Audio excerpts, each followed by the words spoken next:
अंग्रेजी सरकार द्वारा बार बार भूमि राजस्व व्यवस्था में किए जाने वाले परिवर्तनों को आप किस रूप में देखते हैं, अपने शब्दों में बताएं। अंग्रेजों ने 12 अगस्त 1765 को बंगाल का दीवान बनने के बाद अंग्रेजी सरकार ने गांवों से ज्यादा कर वसूल करने की रणनीति शुरू कर दी। इसकी इच्छुक में ज्यादा से ज्यादा लगान करने की इच्छुक में अंग्रेजी सरकार ने पहले ठेकेदारी व्यवस्था को शुरू किया। इसके अंतर्गत किसी खास इलाके में कोई ज्यादा लगान वसूली करने की बोली लगाता था, उसे लगान वसूलने का अधिकार मिल जाता था।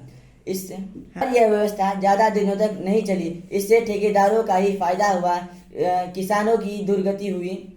खेती में सुधार होने का तो प्रश्न ही नहीं उठा। फिर 1793 में कंपनी ने अस्थायी बंदोबस्त लागू किया। इसके तहत कंपनी को जमींदारों के माध्यम से अंग्रेजी सरकार ने उपज का 45% भाग लगान के रूप में वसूलना शुरू कर दिया। इसका लगान की राशि को अस्थायी कर दिया गया। इसके कंपनी के खर्चे और लोग बढ़ते जा रहे थे। 19वीं सदी के पहले जमींदारों की आमदनी बढ़ी और कृषि में सुधार हुआ।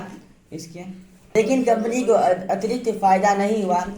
इसके लिए अन्य भारतीय क्षेत्र में जब अंग्रेजों का शासन किन्हीं क्षेत्र में रेतवारी व्यवस्था चालू की, तो किन्हीं क्षेत्र में मालवारी व्यवस्था शुरू की।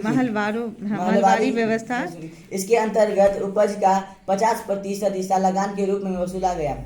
व्यवस्था मात्र 30 वर्षों के लिए थी, लागू की गई। कृषि उपज से यदि अधिक लाभ हो तो लगान का प्रतिशत भी बढ़ा दिया जाएगा, पर जैसा अंग्रेज चाहते थे वैसा नहीं हुआ।